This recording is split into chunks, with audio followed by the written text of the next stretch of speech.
दोस्तों finally trap movie की releasing date नज़दीक आ चुकी है और ये हमें इसी सप्ताह देखने को मिलने वाली है।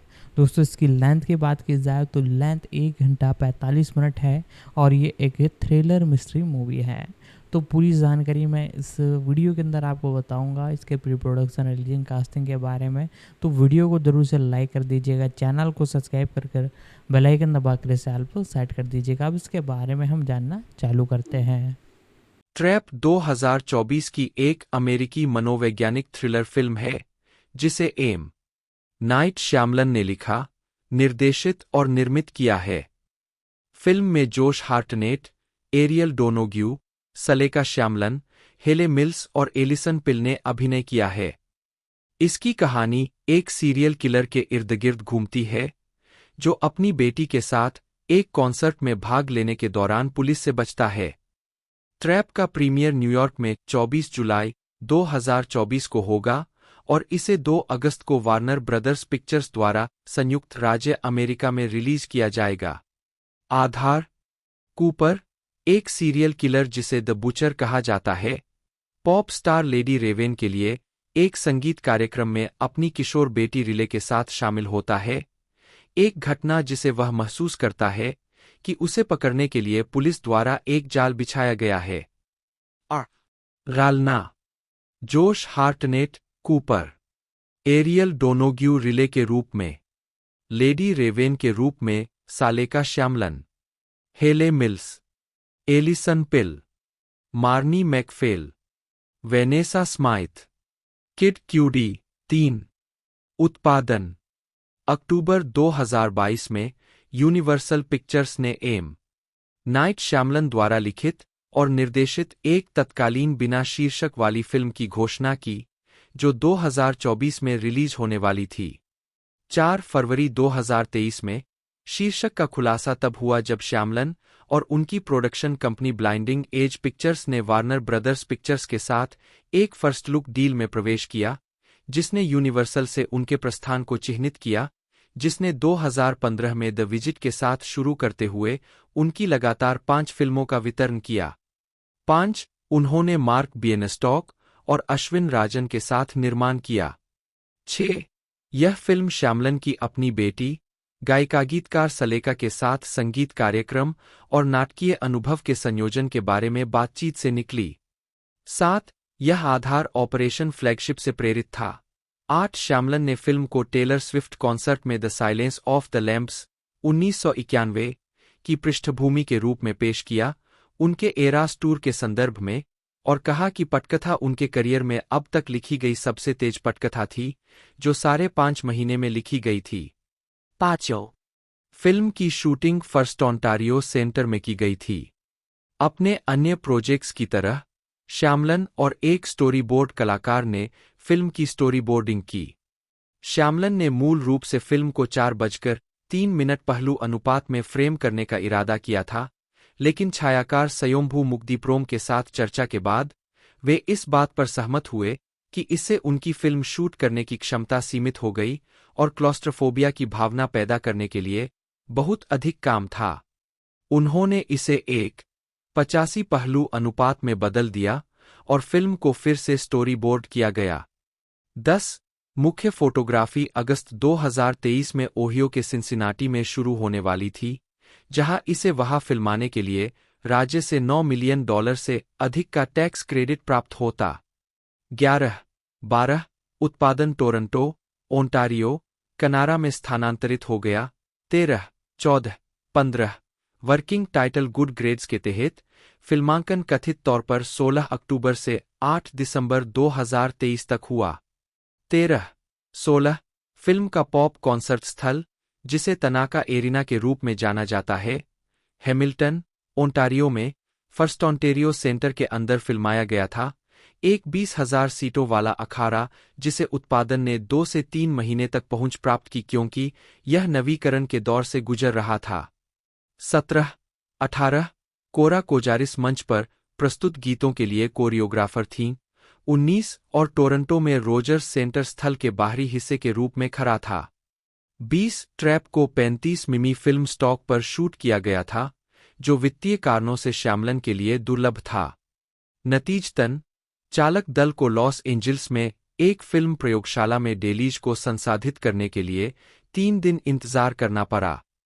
श्यामलन की बेटी सलेका गायिका लेडी रेवेन की भूमिका में है, जिनके संगीत समारोह में पात्र शामिल होते हैं। जब उनके पिता पटकथा लिख रहे थे, तब उन्होंने फिल्म के लिए 14 गीतों की रचना की, जो स्क्रीन पर होने वाले एक्शन से मेल खाने के लिए डायजेटिक रूप से डिजाइन किए गए थे। 21 सलेका ने पहले अपने पिता के साथ मिलकर फिल्म ओल्ड 2021 और सीरीज सर्वेंट के साउंड ट्रैक में योगदान दिया था। 19-22 श्यामलन को सलेका के दौरे और प्रिंस की संगीत में फिल्म पर्पल रेन 1984 से संगीत के तत्वों को शामिल करने की प्रेरणा मिली थी। 23-24 सलेका ने यह भी कहा कि वे बॉलीवुड सिनेमा देखते हुए बड़े हुए हैं, जिसमें संगीत अक्सर कहानी कहने में अहम भूमिका निभाता है। उन्होंने ट्रैप को बॉलीवुड फिल्म का श्यामलन अमेरिकी संस्करण बताया। ट्रैप के एक दृश्य की पृष्ठभूमि में द वॉचर्स का पोस्टर दिखाई देता है। सलेका और ईशाना श्यामलन ने पेंसिल्वेनिया में अपने परिवार की संपत्ति पर अपनी अपनी फिल्मों पर काम किया। सलेका ने एक रिकॉर्डिंग स्टूडियो में काम किया, जबकि ईशाना ने अपनी फिल्म को बगल में मिक्स किया। 25 Columbia Records soundtrack album Lady Raven जारी करेगा, जिसमें किड क्यूडी, जो फिल्म में अभिनय करते हैं, रस और अमाराय की उपस्थिति है। 19-26 हर्डिस स्टेफानसडॉटिर ने सलेका से स्वतंत्र रूप से स्कोर तैयार किया। 27 संपादन और मिश्रण 22 जून 2024 को पूरा हुआ। 28. मुक्त करना ट्रैप को 2 अगस्त 2024 को वार्नर ब्रदर्स पिक्चर्स द्वारा संयुक्त राज्य अमेरिका में रिलीज किया जाना है। यह लेडी इन द वॉटर 2006 के बाद स्टूडियो द्वारा वितरित की जाने वाली श्यामलन की दूसरी फिल्म है और यूनिवर्सल पिक्चर्स से फिल्म निर्माता के प्रस्थान को चिह्नित करती है, जिसने उनकी लगातार 5 फिल्मों का वितरण किया था।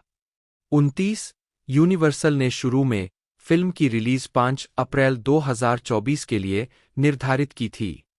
2023 में वार्नर ब्रदर्स ने फिल्म का अधिग्रहण किया और इसे 2 अगस्त 2024 तक धकेल दिया। 2024 में उन्होंने इसे 9 अगस्त तक के लिए स्थगित कर दिया। 31 और बाद में इसे 1 सप्ताह आगे बढ़ाकर 2 अगस्त कर दिया। 29.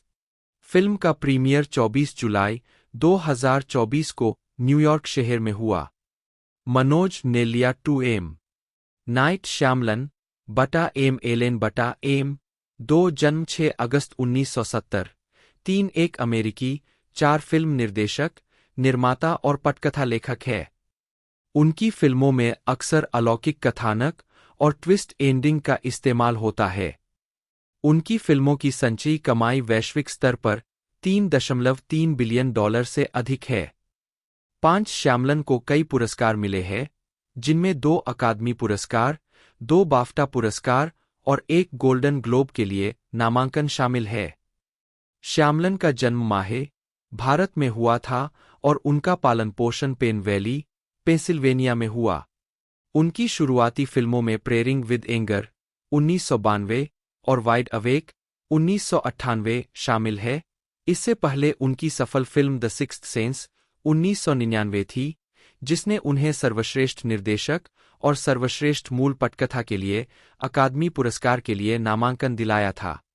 इसके बाद उन्होंने अनब्रेकेबल 2000, साइंस 2002 और द विलेज 2004 रिलीज की।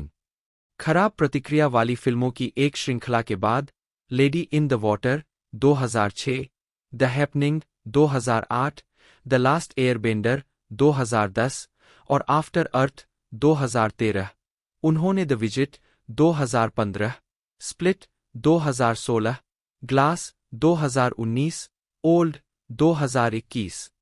श्यामलन 20वीं television science fiction series Wayward Pines 2015 से 2016 और एप्पल टीवी प्लस मनोवैज्ञानिक हॉरर सीरीज सर्वेंट 2019 से 2023 के कार्यकारी निर्माता और सामयिक निर्देशक में से एक थे, जिसके लिए उन्होंने शोरनर के रूप में भी काम किया। 90. प्रारंभिक जीवन श्यामलन का जन्म भारत के केंद्र शासित प्रदेश पांडिचेरी के एक शहर माहे में हुआ था। 11-12 उनके पिता डॉ. नेल्लिया टूसी श्यामलन माहे के एक मलयाली न्यूरोलॉजिस्ट और JIPMER स्नातक है। उद्धरण वांछित उनकी मां डॉ. जयलक्ष्मी श्यामलन चेन्नई की एक तमिल एक OBGYN है। 13、श्यामलन के माता पिता उस समय अमेरिका चले गए थे जब वह 6 सप्ताह का था। 14 श्यामलन का पालन पोषण पेन वैली, पेंसिल्वेनिया में हुआ। श्यामलन का पालन पोषण हिंदू के रूप में हुआ था। 15 उन्होंने निजी रोमन कैथोलिक व्याकरण स्कूल वाल्ड्रन मर्सी अकादमी में पढ़ाई की। वह एक बाहरी व्यक्ति की तरह महसूस करता था और उसे याद है कि शिक्षक कहते थे कि जिसने बपतिस्मा नहीं लिया है वह नरक में जाएगा। 16 जब वह वहां छात्र था तो एक शिक्षक एक बार परेशान हो गया क्योंकि उसे भर्म की कक्षा में सबसे अच्छे ग्रेड मिले थे और वह कैथोलिक नहीं था। 16 बाद में उन्होंने एपिस्कोपल अकादमी में दाखिला लिया जो उस समय मेरियन स्टेशन, पेंसिल्वेनिया में स्थित एक निजी एपिस्कोपल हाई स्कूल था। 17-18 श्यामलन ने 1988 में न्यूयॉर्क यूनिवर्सिटी मेरिट स्कॉलरशिप अर्जित की और वह नेशनल मेरिट स्कॉलर भी थे। 19 श्यामलन मैनहट्टन में New York university टिश school of the arts के पूर्व छात्र है। 20 जिन्होंने 1992 में स्नातक किया। 21 वहां अध्ययन करते समय उन्होंने नाइट को अपने दूसरे नाम के रूप में अपनाया। उद्धरण आवश्यक श्यामलन को बचपन से ही फिल्म निर्माता बनने की इच्छा थी। जब उन्हें छोटी उम्र में सुपर 8 कैमरा दिया गया था। हालांकि उनके पिता चाहते थे कि वे परिवार की चिकित्सा पद्धति को अपनाएं, लेकिन उनकी मां ने उन्हें अपने जुनून का पालन करने के लिए प्रोत्साहित किया। जब वे 17 वर्ष के हुए तब तक उन्होंने 45 घरेलू फिल्में बना ली थीं। 22 अपनी फिल्मों की प्रत्येक DVD रिलीज पर द सिक्स्थ सेंस से शुरू होकर और लेडी इन द वाटर को छोड़कर उन्होंने इन बचपन की फिल्मों में से एक का दृश्य शामिल किया है जो उन्हें लगता है कि उसी तरह की फिल्म बनाने का उनका पहला प्रयास है। 22 आजीविका पतली परत श्यामलन 2008 में द हैपनिंग के लिए आयोजित एक प्रेस कॉन्फ्रेंस में श्यामलन ने अपनी पहली फिल्म अर्धात्मकथात्मक नाटक प्रेयरिंग विद एंगर NYU में छात्र रहते हुए परिवार और दोस्तों से उधार लिए गए पैसों से बनाई थी।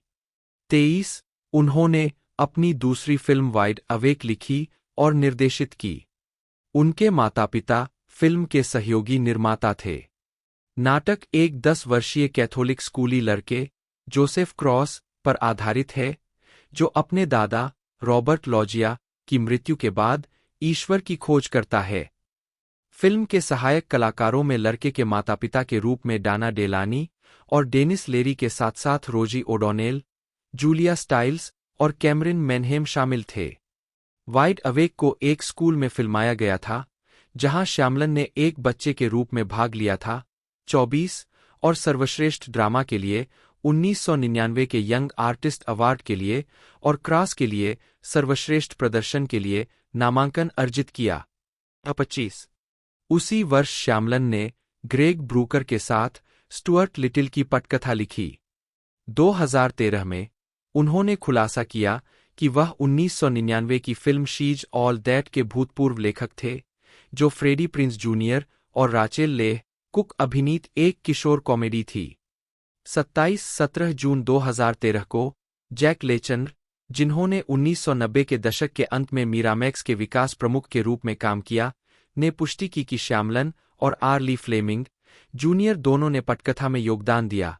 फ्लेमिंग ने प्रारंभिक पटकथा लिखी जिसे मीरामैक्स ने खरीद लिया, जबकि श्यामलन ने एक बिना श्रेय के पुनर्लेखन किया, पॉलिश से अधिक, जिसने फिल्म को हरी झंडी दिला दी।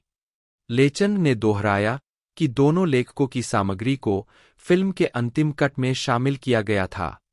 28 श्यामलन को अंतर्राष्ट्रीय पहचान तब मिली जब उन्होंने 1999 में ब्रूस विलिस अभिनीत द सिक्स्थ सेंस लिखी और निर्देशित की, जो अब तक की दूसरी सबसे अधिक कमाई करने वाली हॉरर फिल्म बन गई। 29 द सिक्स्थ सेंस को 6 अकादमी पुरस्कारों के लिए नामांकित किया गया था, जिसमें सर्वश्रेष्ठ फिल्म, सर्वश्रेष्ठ निर्देशक और सर्वश्रेष्ठ मूल पटकथा शामिल है। 30. जुलाई 2000 में द हॉवर्ड स्टर्न शो में श्यामलन ने कहा कि उन्होंने स्पीलबर्ग से मुलाकात की थी और चौथी इंडियाना जोन्स फिल्म की पटकथा लिखने के लिए शुरुआती बातचीत कर रहे थे। इससे श्यामलन को अपने लंबे समय के आदर्श के साथ काम करने का मौका मिलता। 31 फिल्म के असफल होने के बाद श्यामलन ने बाद में कहा कि इसे व्यवस्थित करना बहुत मुश्किल था और उनके लिए सही काम नहीं था। 32. श्यामलन ने द सिक्स्थ सेंस के बाद अनब्रेकेबल 2000 का लेखन और निर्देशन किया, जिसमें पुनः विलिस ने अभिनय किया। यह एक थ्रिलर के भीतर एक गुप्त सुपरहीरो फिल्म थी, जो आलोचनात्मक और वित्तीय दोनों रूप से सफल रही। श्यामलन का नाम 2001 की film Harry Potter and the philosophers stone से जुड़ा था, लेकिन यह अनब्रेकेबल के निर्माण के साथ टकराव में आ गया।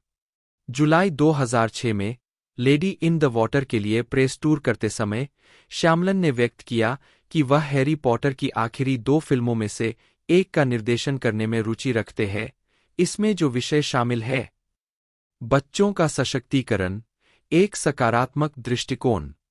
आप इसे नाम दें, यह मेरी मान्यताओं के अनुरूप है, श्यामलन ने कहा। मुझे इसमें हास्य पसंद है। जब मैंने पहली हैरी पॉटर पढ़ी और इसे बनाने के बारे में सोच रहा था, तो मेरे दिमाग में इसके बारे में एक अलग ही भावना थी। 33. उनकी अगली फिल्म साइंस 2002 में रिलीज हुई। फिल्म में मेल गिब्सन एक पूर्व एपिस्कोपेलियन पादरी की भूमिका में है, जो एक एलियन आक्रमण के दौरान ईश्वर में अपना विश्वास फिर से हासिल करता है।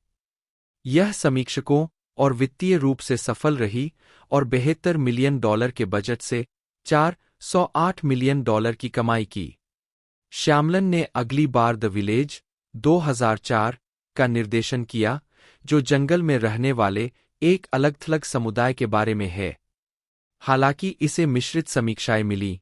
35 यह आर्थिक रूप से सफल रही क्योंकि इसने $60 मिलियन के बजट से $257 मिलियन की कमाई की।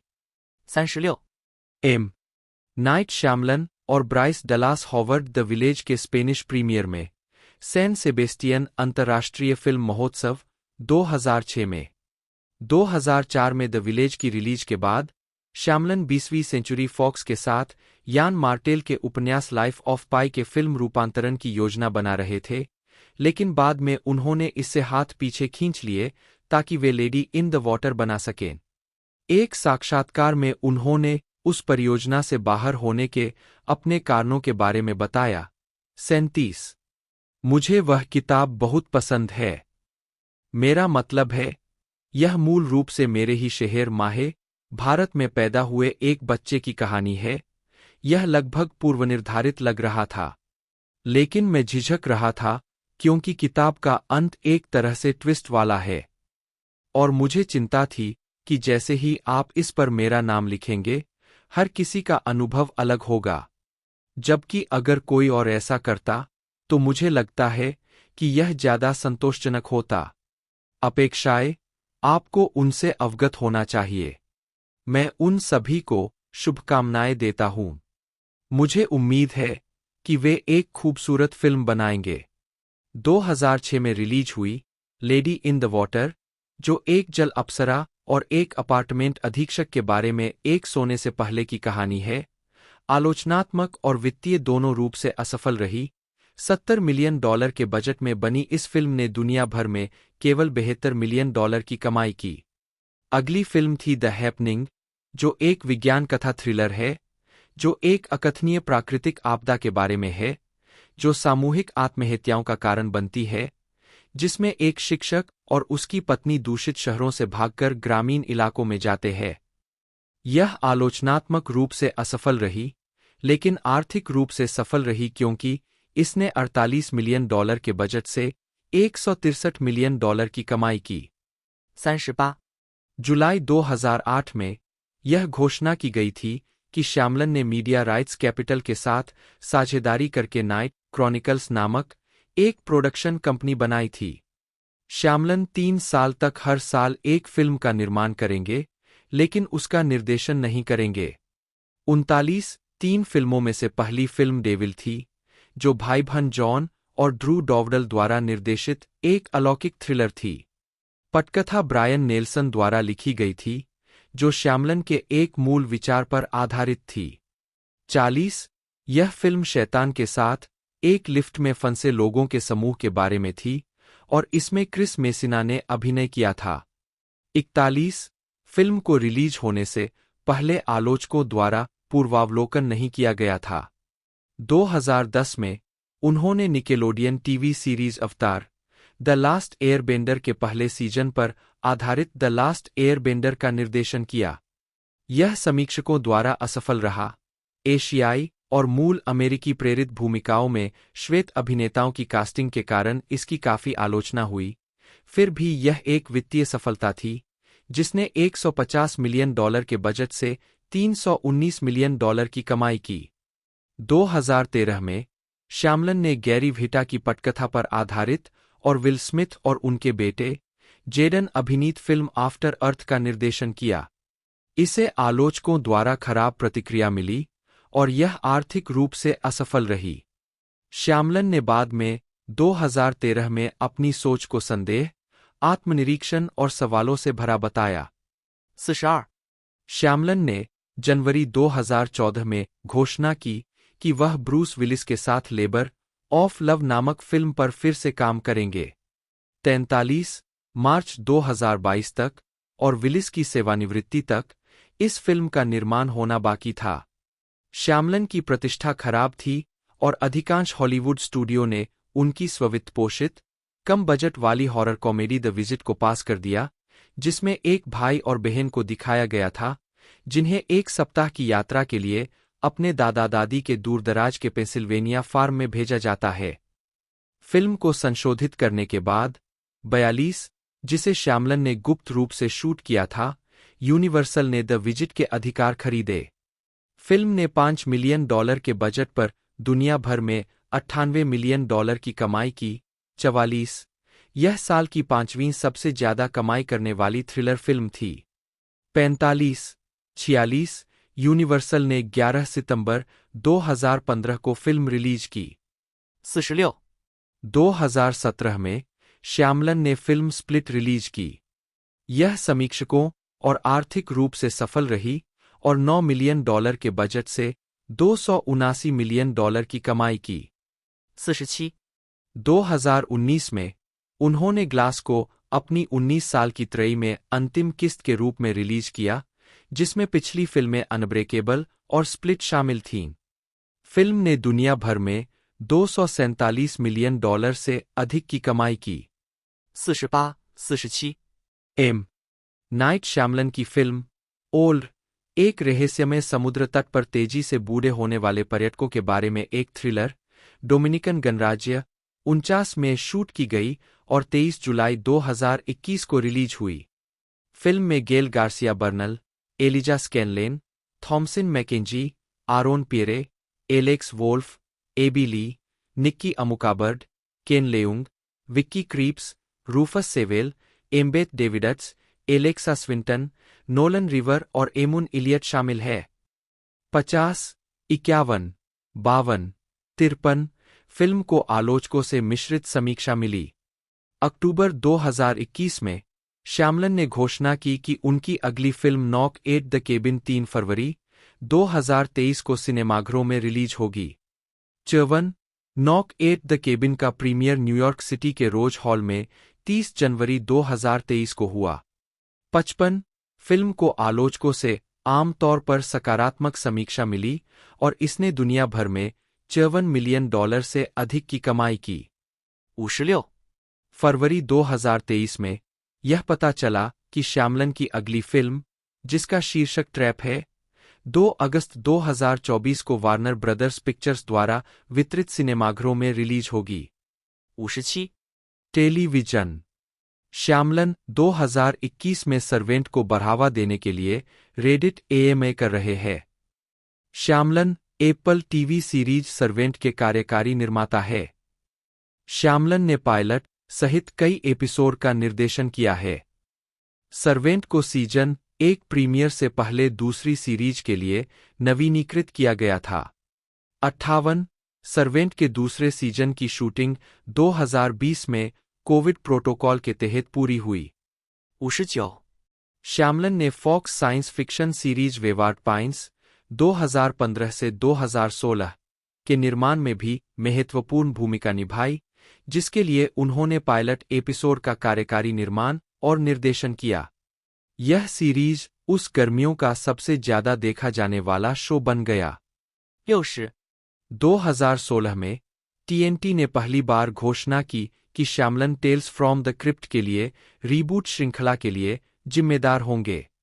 जून 2017 तक कई कानूनी कारणों से श्रृंखला को रद्द कर दिया गया था। 61 वह एंटोरेज सीरीज के एक एपिसोड में भी दिखाई दिए। 62 उत्पादन कंपनी श्यामलन की production company Blinding Edge Pictures 63 Berwyn, Pennsylvania में स्थित है।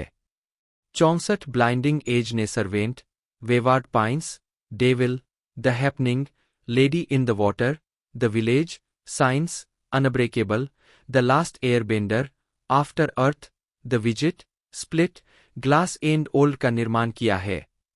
इसे श्यामलन और अश्विन राजन चलाते हैं। 65 फरवरी 2023 में कंपनी ने वार्नर ब्रदर्स के साथ एक बहुवर्षीय फर्स्ट लुक डील पर हस्ताक्षर किए। उनमें से श्यामलन निर्देशित ट्रैप 2 अगस्त 2024 को एक नाटकीय रिलीज के लिए तैयार है। पुस्तकें अपनी फिल्म द हैपनिंग पर काम करते समय श्यामलन ने अमेरिकी स्कूलों में शिक्षा की डिलीवरी को बेहतर बनाने में रुचि विकसित की। उन्होंने डॉक्टरेट के छात्र जेम्स रिचर्डसन को अधिकांश पृष्ठभूमि अनुसंधान करने के लिए नियुक्त किया और परिणामस्वरूप 2013 में साइमन एंड शूस्टर के माध्यम से I got schooled the unlikely story of how a moonlighting movie maker learned the 5 keys to closing America's education gap प्रकाशित किया।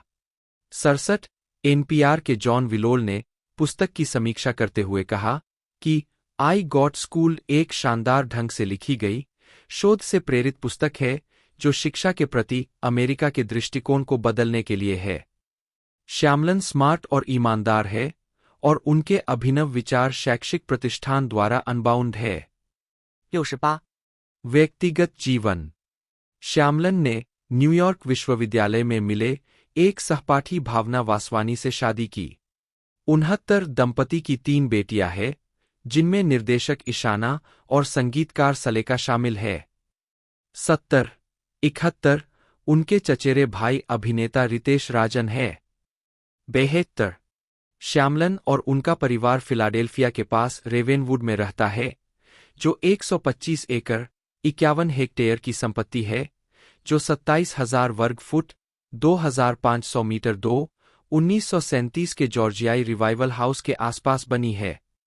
73 श्यामलन फिलाडेल्फिया 76 ERS के सीजन टिकट धारक है।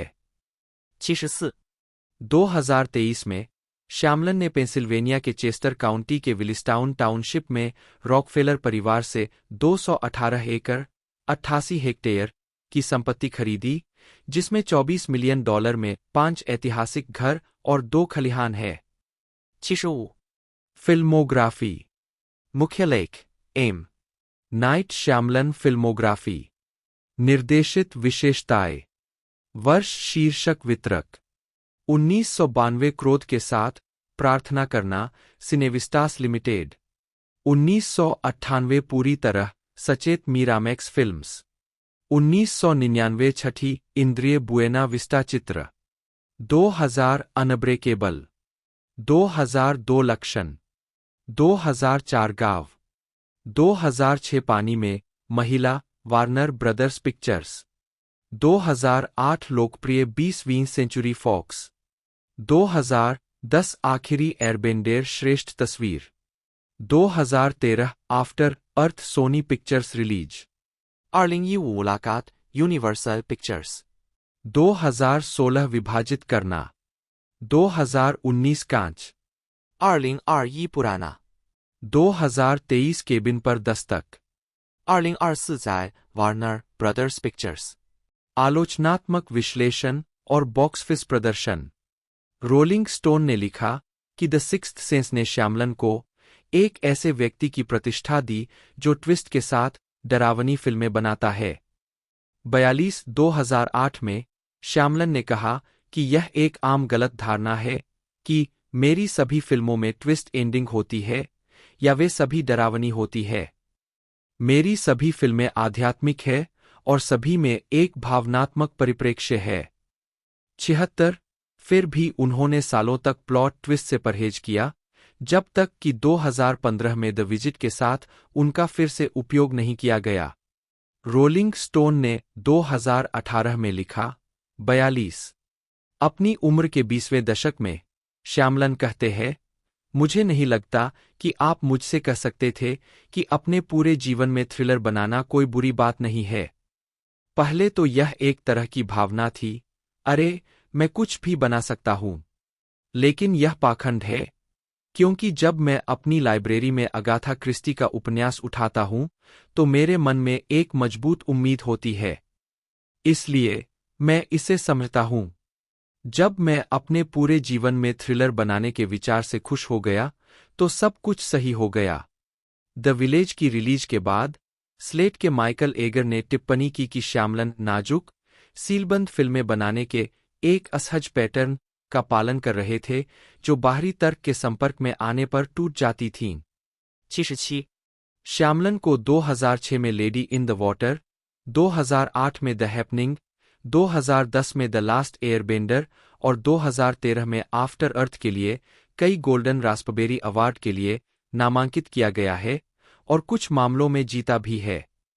78, 79, 80, 81, 2016 में उन्हें रेजी रिडीमर अवार्ड के लिए भी नामांकित किया गया था।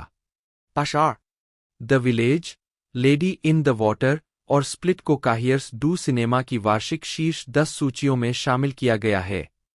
श्यामलन को फिलाडेल्फिया, पेंसिल्वेनिया और उसके आसपास के रीडिंग, पेंसिल्वेनिया में अपनी फिल्मों की शूटिंग और सेटिंग के लिए भी जाना जाता है। 83, 84, 85, 86 उनकी अधिकांश व्यावसायिक रूप से सफल फिल्में वॉल्ट डिज्नी स्टूडियो के टचस्टोन और हॉलीवुड पिक्चर्स और यूनिवर्सल इम्प्रिंट्स द्वारा सहनिर्मित और रिलीज की गईं। पुरस्कार एवं नामांकन। मुख्य लेख एम नाइट श्यामलन द्वारा प्राप्त पुरस्कारों और नामांकनों की सूची। 2008 में श्यामलन को भारत सरकार द्वारा पद्म श्री पुरस्कार से सम्मानित किया गया था। 91 श्यामलन 72वें बर्लिन अंतर्राष्ट्रीय फिल्म महोत्सव प्रतियोगिता खंड के जूरी अध्यक्ष थे। 92 विवादों। Sci-Fi चैनल धोखा। 2004 में श्यामलन SYFY चैनल के साथ एक मीडिया धोखाधड़ी में शामिल थे, जिसे अंतः प्रेस द्वारा उजागर किया गया था। SYFY ने अपने डॉक्यूमेंट्री विशेष the buried secret of M Night Shyamalan में, जिसे द विलेज के सेट पर शूट किया गया था, दावा किया कि एक बच्चे के रूप में श्यामलन एक दुर्घटना में जमे हुए तालाब में डूबने के दौरान लगभग आधे घंटे तक मृत रहे थे और बचाए जाने पर उन्हें आत्माओं के साथ संवाद करने का अनुभव हुआ, जिससे अलौकिक के प्रति उनका जुनून बढ़ गया। 93 सच तो यह है कि श्यामलन ने SYFY के साथ मिलकर यह धोखा किया, यहां तक कि SYFY के कर्मचारियों से $5 मिलियन के जुर्माने के साथ गैरप्रकटीकरण समझौते पर हस्ताक्षर करवाए और श्यामलन के कार्यालय से प्रत्येक कदम को औपचारिक रूप से स्वीकृत करवाने की आवश्यकता थी। न तो बचपन की दुर्घटना और न ही फिल्म निर्माताओं के साथ कोई कथित दरार कभी हुई। इस धोखे में SYFY का एक गैर मौजूद प्रचारक डेविड वेस्टोवर शामिल था, जिसका नाम विशेष के बारे में प्रेस विज्ञप्तियों में दिखाई दिया। SYFY ने एसोसिएटेड प्रेस 94, जैप 2 95 और न्यूयॉर्क पोस्ट 96 को भी झूठी खबरें दीं। एक AP रिपोर्टर ने एक प्रेस कॉन्फ्रेंस में SYFY चैनल के अध्यक्ष बोनी हैमर से बात की, जिसके बाद हैमर ने इस धोखाधड़ी को स्वीकार करते हुए कहा कि यह द विलेज के लिए प्री रिलीज प्रचार उत्पन्न करने के लिए गुरिल्ला मार्केटिंग अभियान का हिस्सा था। इसने SYFY की मूल कंपनी NBC यूनिवर्सल को यह बताने के लिए प्रेरित किया कि यह उपक्रम NBC में हमारी नीति के अनुरूप नहीं था। हम कभी भी जनता या प्रेस को अपमानित करने का इरादा नहीं रखते हैं और हम दोनों के साथ अपने संबंधों को महत्व देते हैं।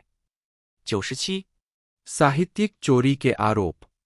पेंसिल्वेनिया के एक पटकथा लेखक रॉबर्ट मैकेल्हिनी ने 2003 में श्यामलन पर मुकदमा दायर किया, जिसमें साइंस और उनकी अप्रकाशित script lord of the Barrens, the Jersey devil के बीच समानता का आरोप लगाया गया।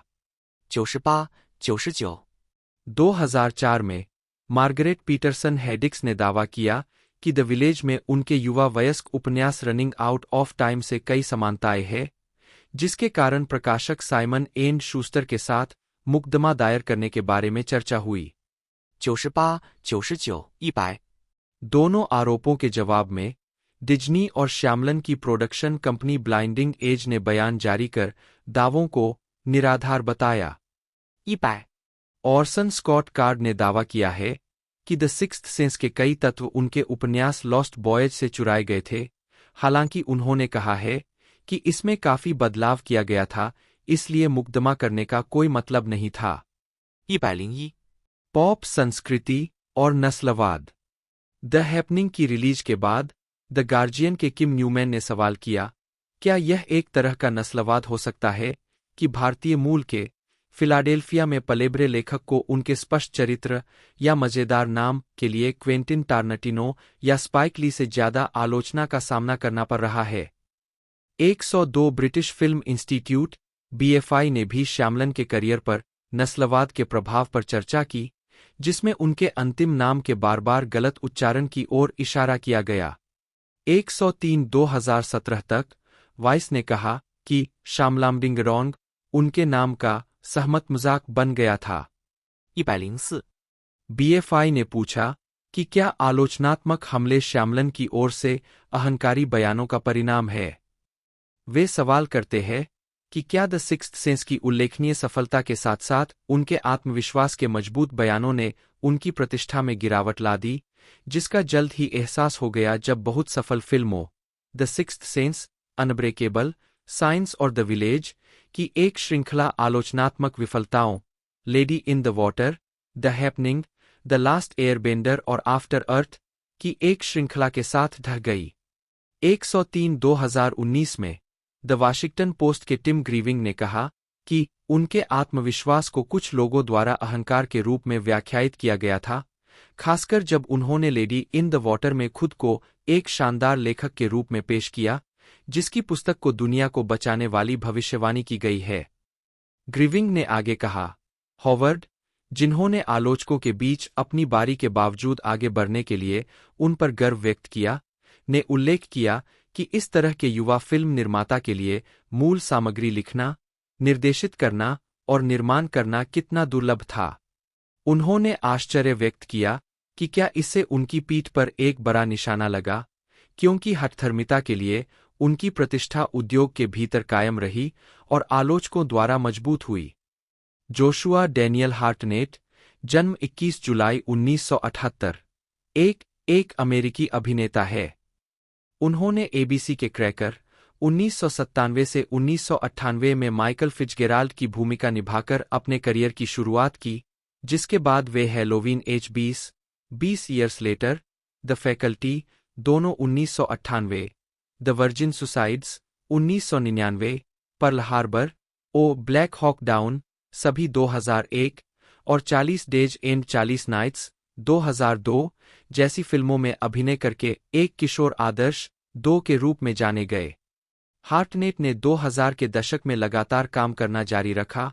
Hollywood homicide 2003, Wicker Park 2004, Mozart and the whale, sin city, दोनों 2005, the black dahlia, lucky number 11, दोनों 2006, resurrecting the champ, 30 days of night, दोनों 2007, अगस्त 2008 और I come with the rain 2009 में मुख्य और सहायक भूमिकाओं के मिश्रण के साथ।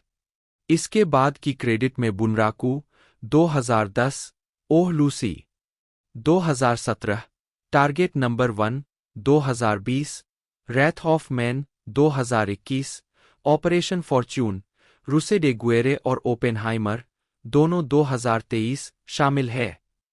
बाद वाली फिल्म में परमाणु भौतिक विज्ञानी अर्नेस्ट लॉरेंस की भूमिका के लिए हार्टनेट को अपने सहकलाकारों के साथ कलाकारों द्वारा उत्कृष्ट प्रदर्शन के लिए स्क्रीन एक्टर्स गिल्ड अवार्ड से सम्मानित किया गया। टेलीविजन पर हार्टनेट ने शोटाइम सीरीज पेनी ड्रेडफुल 2014 से 2016 में एथन चैंडलर का किरदार निभाया, जिसके लिए उन्हें 3 फैंगोरिया चेनसॉ अवार्ड्स के लिए नामांकन मिला। वह द बियर में भी दिखाई दिए, जहां उन्होंने सीजन 3 में फ्रैंक का किरदार निभाया। प्रारंभिक जीवन और शिक्षा। हार्टनेट का जन्म सेंट पॉल, मिनेसोटा में हुआ था। हालांकि कुछ स्रोत उन्होंने कहा है गलती से सैन फ्रांसिस्को का हवाला देते हैं। 3 डैनियल थॉमस हार्टनेट और वेंडी एनी नी क्रोनस्टेड के बेटे। उनका पालन पोषण उनके पिता, एक बिल्डिंग मैनेजर और अल ग्रीन के पूर्व गिटार वादक, और उनकी सौतेली मां, मॉली, एक कलाकार ने किया था। 4 उनके 3 छोटे भाई बहन हैं, जिनका नाम जेक, जो और जेसिका है। 5 हार्टनेट का पालन पोषण रोमन कैथोलिक में हुआ। 6 nativity of our Lord Catholic school में पढ़ाई की। 7 मिनियापोलिस साउथ हाई स्कूल में उन्होंने फुटबॉल खेला, लेकिन घुटने की चोट ने उन्हें 16 साल की उम्र में टीम से बाहर कर दिया।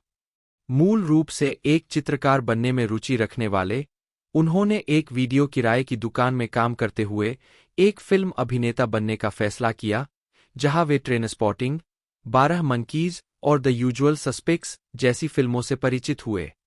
89 1996 में हाई स्कूल से स्नातक होने के बाद वह न्यूयॉर्क राज्य चले गए और New York state university of Purchase में conservatory of theatre arts and film में भाग लिया।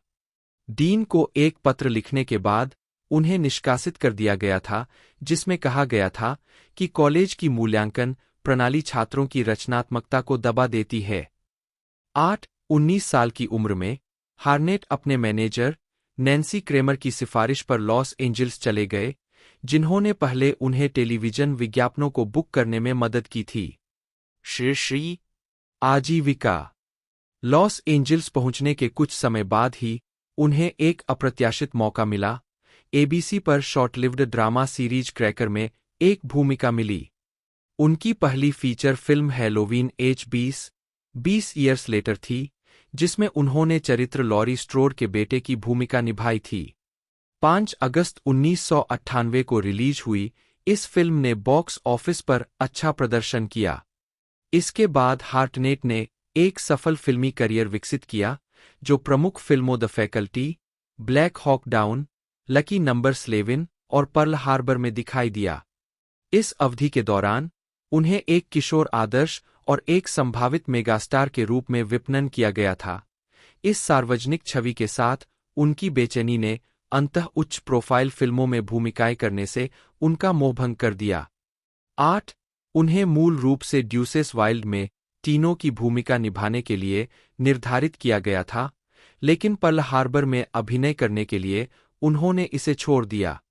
2002 में उन्होंने ओ में अभिनय किया, जो एक अमेरिकी हाई स्कूल में विलियम शेक्सपियर के ओथेलो का एक रूपांतरण था, जिसमें उन्होंने इयागो के फिल्म संस्करण ह्यूगो की भूमिका निभाई थी।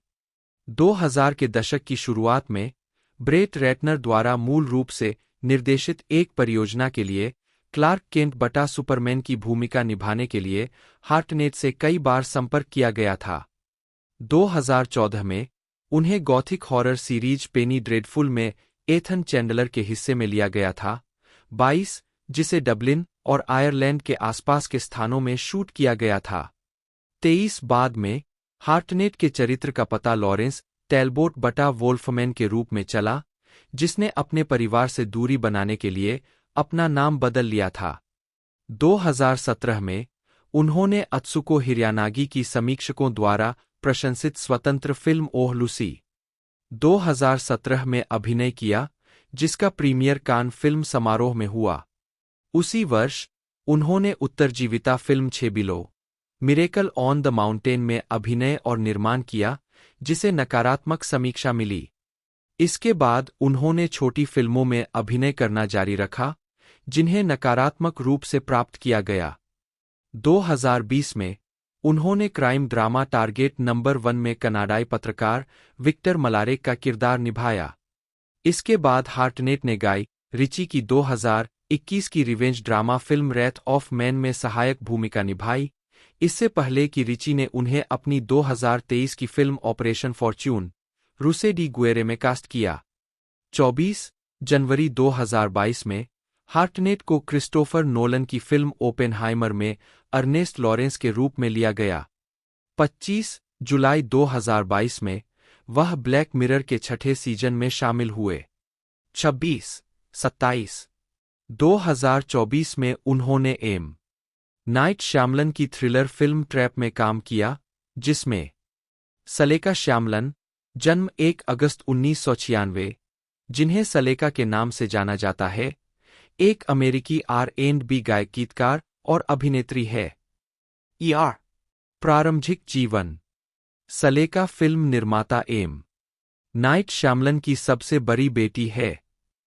3-4 वह और उनकी बहनें हॉरर फिल्में देखकर बड़ी हुई है। 5-6 सलेका ने बचपन में शास्त्रीय पियानो का अध्ययन किया, लेकिन 16 साल की उम्र में गायन और गीत लेखन में अपना करियर बनाने का फैसला किया।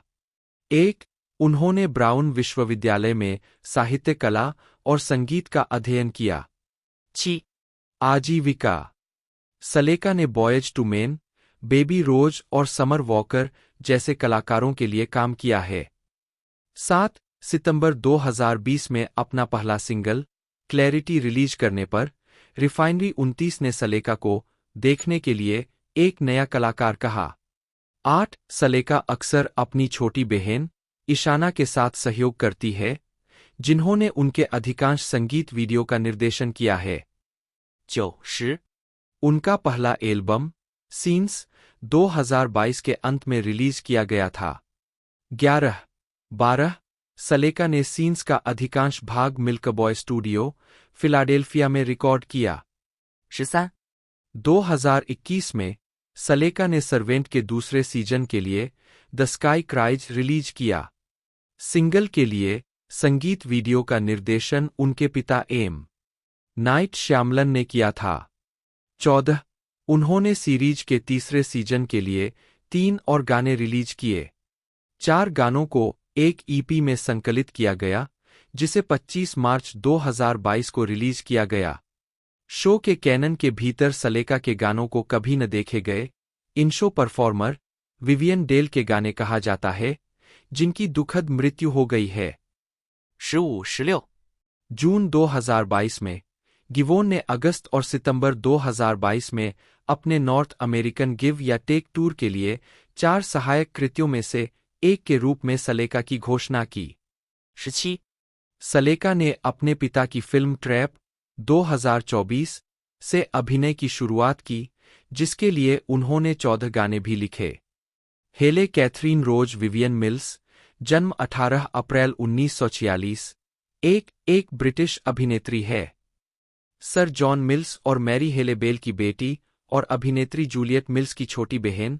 उन्होंने अपने अभिनय करियर की शुरुआत एक बच्चे के रूप में की और उन्हें एक होनहार नवागंतुक के रूप में सराहा गया।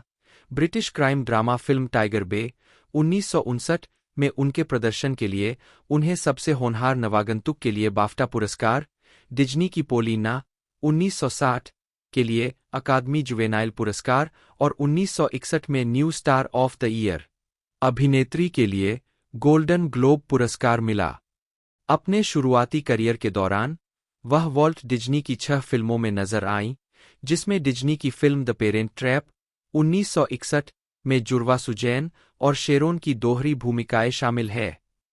व्हिसल डाउन द विंड उनकी मां द्वारा लिखित उपन्यास का 1961 में रूपांतरण में उनके प्रदर्शन के लिए मिल्स को सर्वश्रेष्ठ ब्रिटिश अभिनेत्री के लिए बाफ्टा पुरस्कार के लिए नामांकित किया गया और उन्हें 1961 के लिए ब्रिटेन की सबसे बड़ी स्टार चुना गया।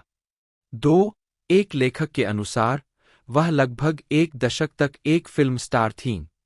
एक वास्तविक, पुराने जमाने की, शीर्षक से ऊपर की फिल्म स्टार बॉक्स ऑफिस पोल में सूचीबद्ध, एक सावधानी से संरक्षित सार्वजनिक छवि का केंद्र, एक स्टूडियो के साथ दीर्घकालिक अनुबंध की हस्ताक्षरकर्ता जो उसके लिए वाहन तैयार करने की कोशिश करेगा। वास्तव में, आप यह तर्क दे सकते हैं कि हेले मिल्स उन अंतिम सितारों में से एक थीं जिनके लिए यह अंतिम कारक लागू होता था।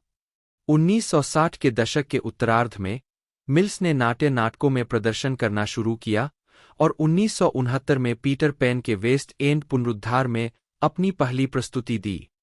4. उन्होंने अधिक परिपक्व भूमिकाएं भी निभाईं। डिज्नी के साथ अपनी सफलता के लिए उन्हें डिज्नी लीजेंड पुरस्कार मिला। हालांकि उन्होंने बॉक्स ऑफिस की सफलता या हॉलीवुड की ए-लिस्ट को बरकरार नहीं रखा है, जो उन्होंने एक बाल अभिनेत्री के रूप में अनुभव की थी। उन्होंने फिल्में और टीवी शो करना जारी रखा है, जिसमें 1981 में UK television mini series the flame trees of Thika में एक अभिनीत भूमिका, 1988 में डिज्नी की टेलीविजन श्रृंखला गुड मॉर्निंग मिस ब्लिस में शीर्षक भूमिका और यूके में ITV पर वाइल्ड एट हार्ट। 2007 से 2012। शुरुआती जिंदगी और पेशा। मिल्स का जन्म 18 अप्रैल 1946 को लंदन के मैरीलेबोन में ब्रिटिश अभिनेता सर जॉन मिल्स और अभिनेत्री मैरी हेले बेल के घर हुआ था।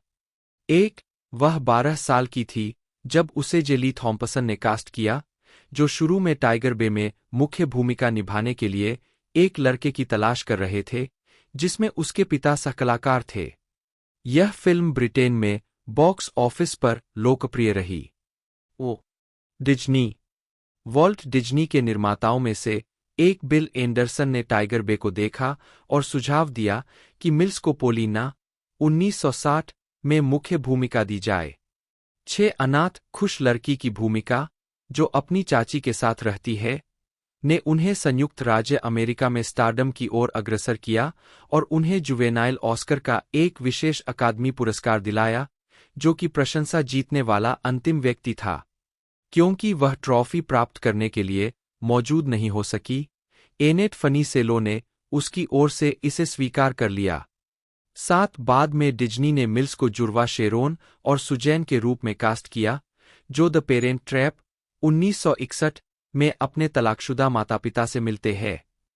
फिल्म में वह खुद के साथ युगल गीत के रूप में लेट्स गेट टुगेदर गाती है। मिल्स को ब्रिटेन में ब्रायन फोर्ब्स के लिए एक फिल्म बनाने का प्रस्ताव मिला, व्हिसल डाउन द विंड 1961, जो उनकी मां मैरी हेले बेल के एक उपन्यास पर आधारित थी, कुछ बच्चों के बारे में है जो मानते हैं कि एक भागे हुए अपराधी यीशु है। यह ब्रिटिश बॉक्स ऑफिस पर हिट रही और उन्हें 1961 में ब्रिटेन में सबसे बड़ा स्टार चुना गया। 2. मिल्स को स्टेनली कुब्रिक द्वारा लोलिता में शीर्षक भूमिका की पेशकश की गई थी, लेकिन उनके पिता ने इसे ठुकरा दिया। काश मैंने यह किया होता, उन्होंने 1962 में कहा। यह एक शानदार फिल्म थी। 9. मिल्स एक साहसिक फिल्म के लिए डिज्नी में लौट आईं, in search of the castaways 1962, Jules Verne के एक उपन्यास पर आधारित।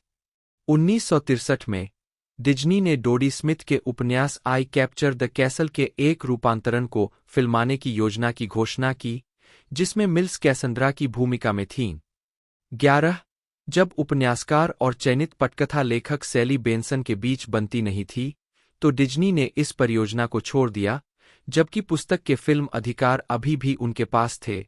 परियोजना को पुनर्जीवित करने से पहले मिल्स इस भूमिका के लिए बहुत बुरी हो गईं। 12. डिज्नी के लिए उनकी चौथी फिल्म ने उनकी पिछली डिज्नी फिल्मों की तुलना में कम अच्छा प्रदर्शन किया, लेकिन फिर भी सफल रही। समर मैजिक 1963, उपन्यास मदर केरीज चिकन्स का संगीत में रूपांतरण। रॉस हंटर ने उन्हें ब्रिटिश अमेरिकी प्रोडक्शन द चॉक गार्डन 1964 के लिए काम पर रखा, जिसमें उन्होंने एक ऐसी लड़की की भूमिका निभाई जो गवर्नेस डेबोरा केर को परेशान करती है। 13. 14. मिल्स ने स्काई वेस्ट एंड क्रुक्ड 1965 के साथ गति बदल दी, जो जिप्सियों की दुनिया में सेट है, जिसे उनकी मां ने लिखा और उनके पिता ने निर्देशित किया। 15. लेकिन यह व्यावसायिक रूप से सफल नहीं रही। इसके विपरीत डिज्नी के साथ उनकी आखिरी film comedy That Darn Cat 1965 में भी ने बॉक्स ऑफिस पर बहुत अच्छा प्रदर्शन किया। डिज्नी में अपने 6 साल के कार्यकाल के दौरान मिल्स यकीनन उस दौर की सबसे लोकप्रिय बाल कलाकार थीं। आलोचकों ने कहा कि अमेरिका की पसंदीदा बाल कलाकार वास्तव में काफी ब्रिटिश और बहुत ही महिला जैसी थी। लेट्स गेट टुगेदर, जो बिलबोर्ड हॉट 100 सिंगल्स चार्ट पर नंबर 8 पर, ब्रिटेन में नंबर 17 और मैक्सिको में नंबर 1 पर पहुंच गया, की सफलता ने डिज्नी के बुएना विस्टा लेबल पर एक record album let's get together with हेले मिल्स को भी रिलीज किया, जिसमें उनका एकमात्र अन्य हिट गाना जॉनी जिंगो, बिलबोर्ड नंबर 21, 1962 भी शामिल था। 1962 में ब्रिटिश प्रदर्शकों ने उन्हें देश की सबसे लोकप्रिय फिल्म अभिनेत्री चुना। 17 फॉरएवर यंग, ए मेमोयर 18 में, अन्य विषयों के अलावा वह अपने शुरुआती करियर के उच्च बिंदुओं के साथ साथ आत्मसम्मान 19 और खाने के विकार के साथ संघर्ष का खुलासा करती है, यह बताते हुए कि कैसे उन्होंने डॉक्टर डूलिटल और स्टेनली कुब्रिक की लोलिता जैसी डिज्नी की छवि को कमजोर करने वाली भूमिकाओं को ठुकरा दिया। उन्होंने लिखा कि मुझे लगता है कि वॉल्ट डिज्नी के अनुबंध के तहत होने से जितना मैंने वास्तव में उस अवसर की सराहना की जो इसने मुझे दिया, और इसने मुझे जो करियर दिया, काफी स्पष्ट रूप से इसने मुझे और अधिक विभिन्न प्रकार की भूमिकाएं पाने से रोका, और अंततः इसने मुझे अपने बारे में कैसा महसूस कराया, इसे भी प्रभावित किया। मुझे यकीन नहीं था कि मैं क्या करने में सक्षम थी। 20 वर्ष की आयु में उन्होंने एक नया डिज्नी अनुबंध ठुकरा दिया। उन्हें लगा कि उनके चरित्र कास्टिंग ने उन्हें स्टूडियो के साथ खुद को दोहराने के लिए प्रेरित किया। उन्होंने यह भी विस्तार से बताया कि कैसे 21 वर्ष की आयु में उन्होंने इंग्लैंड में इनलैंड रेवेन्यू द्वारा लागू 90% कर दर के कारण अपनी अधिकांश डिज्नी संपत्ति खो दी। अपने फंड को वापस पाने की उनकी अपील को अंततः खारिज कर दिया गया। मिल्स ने स्वीकार किया कि उस समय वह जूडी गारलैंड के रास्ते पर जाने और स्टूडियो एसेट बनने के बारे में चिंतित थीं।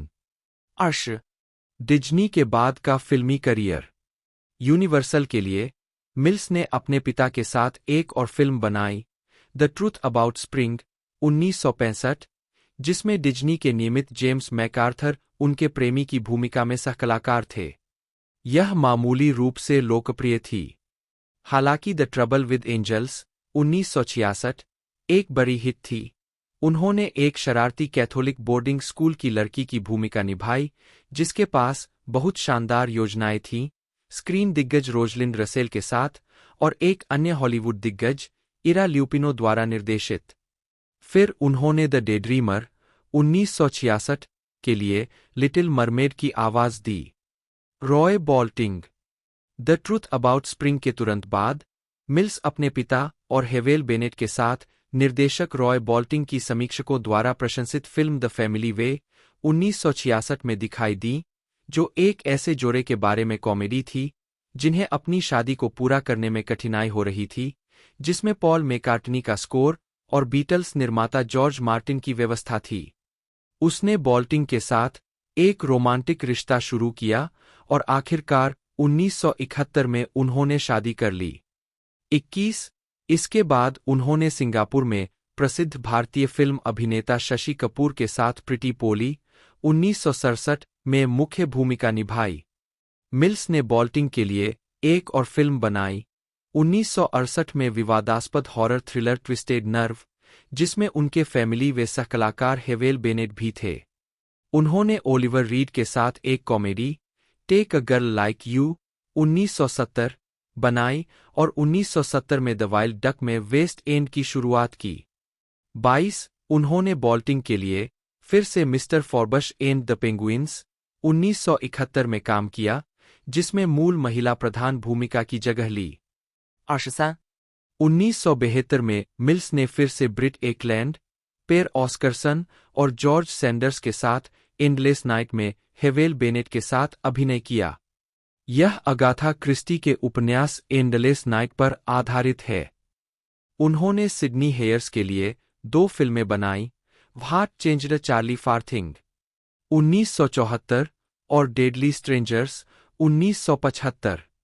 1975 में द किंगफिशर कैपर के बाद, जिसे बॉल्टिंग ने सह लिखा था, उन्होंने कुछ वर्षों के लिए फिल्म उद्योग से दूरी बना ली।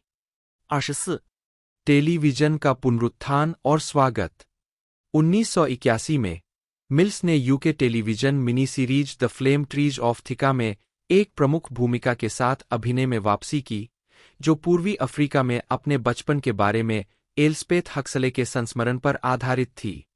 इस सीरीज को अच्छी प्रतिक्रिया मिली, जिससे उन्हें और अधिक अभिनय भूमिकाएं स्वीकार करने के लिए प्रेरित किया गया।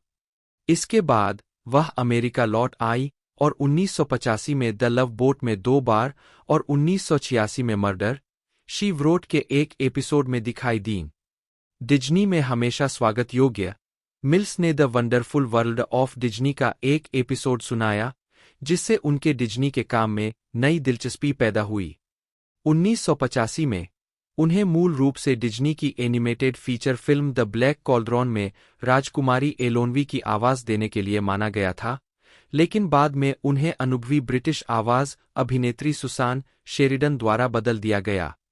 बाद में उन्होंने पेरेंट ट्रैप टेलीविजन फिल्मों की तिकड़ी के लिए जुड़वा शेरोन और सुसान के रूप में अपनी भूमिकाओं को दोहराया। The parent trap 2, parent trap 3 और पेरेंट ट्रैप हवाईयन हनीमून। उन्होंने 1987 में डिज्नी चैनल द्वारा निर्मित टेलीविजन श्रृंखला गुड मॉर्निंग मिस ब्लिस में शीर्षक चरित्र के रूप में भी अभिनय किया। 13 एपिसोड के बाद शो को रद्द कर दिया गया और अधिकार एनबीसी द्वारा हासिल कर लिए। मिल्स ने 2000 की documentary film sir John mills moving memories में अपने बचपन को याद किया, जिसे मार्कस डिलिस्टन ने निर्देशित किया था और उनके भाई जोनाथन ने निर्मित किया था। 2005 में वह जेस बार्टोक द्वारा लिखित और निर्देशित प्रशंसित लघु फिल्म स्ट्रिकेन में दिखाई दीं। 2007 से 2012 तक वह आईटीवी एक अफ्रीकी पशु चिकित्सक नाटक वाइल्ड एट हार्ट में कैरोलिन के रूप में दिखाई दीं। उनकी बहन जूलियट मिल्स नाटक की श्रृंखला 4 में एक अतिथि कलाकार थीं। 2010 में मिल्स मैंडी और चेरोकी ट्रेजर में दिखाई दीं, जो लोइस ग्लेडिस लेपर्ड के लोकप्रिय मैंडी उपन्यासों में से एक पर आधारित थी। 2011 में उन्होंने टोनी कोलेट के साथ फिल्म फोस्टर में अभिनय किया। मिल्स ने 2014 में मिडसमर मर्डर्स और मूविंग ऑन के एपिसोड में अतिथि भूमिका निभाई। 2019 में उन्होंने वेल्स के एक हॉलिडे पार्क में सेट की गई टेलीविजन सीरीज पिचिंग इन में एक भूमिका निभाई। 2021 में मिल्स ने film Last Train to Christmas में माइकल शीन की मां की भूमिका निभाई और 2022 में उन्होंने टेलीविजन थ्रिलर सीरीज कंपल्सन में एक आवर्ती भूमिका निभाई। फरवरी 2023 में वह आईटीवी क्राइम ड्रामा अनफॉरगोटेन की 5वीं सीरीज में लेडी एम्मा ह्यूम के रूप में दिखाई दीं। 26 सितंबर 2023 में मिल्स ने द व्हील ऑफ टाइम के एक एपिसोड में अभिनय किया। Stage career. मिल्स ने 1969 में पीटर पैन के वेस्ट एंड पुनरुद्धार में अपना स्टेज डेब्यू किया। 27/2000 में उन्होंने सर नोएल कावर्ट के सूट इन टू कीज में अमेरिकी अभिनेत्री जूडिथ आइवी के साथ अपना ऑफ ब्रॉडवे डेब्यू किया, जिसके लिए उन्होंने थिएटर वर्ल्ड अवार्ड जीता। 1991 में वह द किंग एंड आई के ऑस्ट्रेलियाई प्रोडक्शन में अन्ना लियोनोवेंस के रूप में दिखाई दीं। दिसंबर 2007 में द मास्टर के अपने वार्षिक जन्मदिन समारोह के लिए नोएल कावर्ट सोसाइटी ने मिल्स को न्यूयॉर्क के गेर्शविन थिएटर में कावर्ट की प्रतिमा के सामने फूल चढ़ाने के लिए अतिथि सेलिब्रिटी के रूप में आमंत्रित किया, जिससे कावर्ट के 108वें जन्मदिन की सालगिरह मनाई गई। 1997 में मिल्स ने रॉजर्स और हैमरस्टीन की द किंग एंड आई के यूएस राष्ट्रीय दौरे में अभिनय किया। 28/2001 में मिल्स ने सिएटल, वाशिंगटन में ए लिटिल नाइट म्यूजिक के निर्माण में देसीरी आर्मफेल्ड के रूप में अभिनय किया।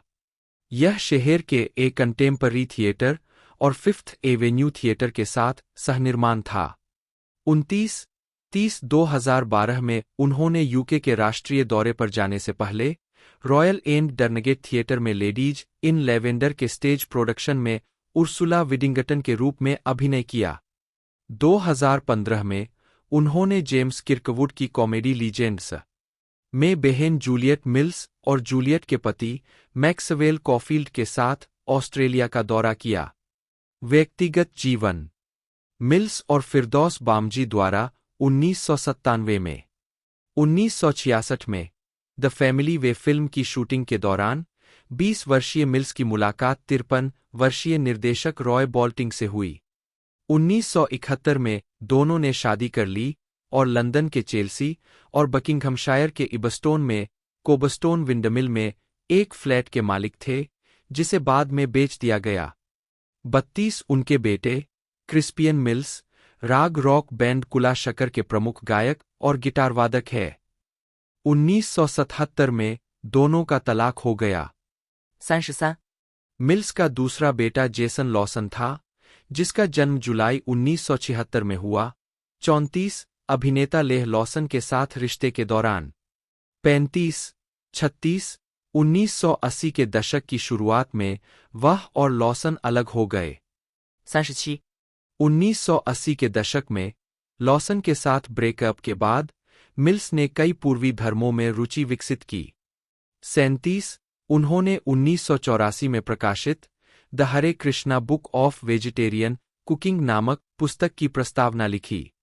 38 1997 में पीपल पत्रिका में एक लेख में उन्होंने कहा कि वह हरे कृष्ण का हिस्सा नहीं है, हालांकि उन्होंने मार्गदर्शन के लिए हिंदू धर्म और अपने स्वयं के ईसाई धर्म में गहराई से अध्ययन किया।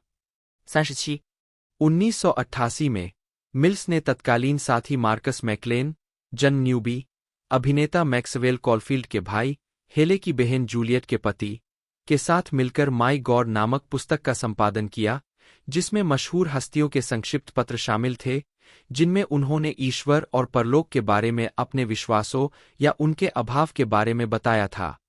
उद्धरण वांछित। 1997 से मिल्स की पार्टनर अभिनेता लेखक फिरदौस बामजी है, जो उनसे 20 साल छोटी है। 39、स्वास्थ्य। अप्रैल 2008 में मिल्स को स्तन कैंसर का पता चला। उन्होंने सर्जरी करवाई और कीमोथेरेपी शुरू की, लेकिन साइड इफेक्ट की गंभीरता के कारण 3 सेशन के बाद ही इसे छोड़ दिया। वह अपने बचने का श्रेय वैकल्पिक उपचारों को देती है। उन्होंने जनवरी 2012 में गुड हाउसकीपिंग पत्रिका को बताया कि वह पूरी तरह से ठीक हो गई है। 39、इतिहास। मिल्स ने सितंबर 2021 में अपने जीवन और करियर के बारे में एक संस्मरण फॉरएवर यंग ए मेमोयर प्रकाशित किया। दोस्तों ये 2 अगस्त 2024 को एक तरह से देखने को मिलने वाली है कई जगह, और 24 जुलाई 2024 को ये न्यूयॉर्क में रिलीज़ कर दी गई है। 2 अगस्त 2024 को यूनाइटेड स्टेट में इसे लॉन्च कर दिया जाएगा। साथ ही साथ इंडिया में भी रिलीजिंग डेट यही रहने वाली है, और 105 मिनट टोटल इसकी रनिंग लेंथ रहने वाली है। यूनाइटेड स्टेट में इसे बनाया गया है, तो मेन बेस जो लैंग्वेज इसकी रहेगी वो इंग्लिश रहेगी, बाकी हिंदी इंग्लिश में भी इसे डब कर बड़े स्केल पर रिलीज़ किया जाएगा। पूरी जानकारी मैंने आपको इस वीडियो के अंदर बता दी है, तो वीडियो को जरूर से लाइक कीजिएगा, चैनल को सब्सक्राइब कर बेल आइकन दबाकर इसे ऑल पर सेट कर दीजिएगा, ताकि हमारी जितनी भी अपकमिंग वीडियोज़ है वो आप तक पहुँचते रहे। तो आज की इस वीडियो में दोस्तों इतना ही, मिलते हैं अगले वीडियो में।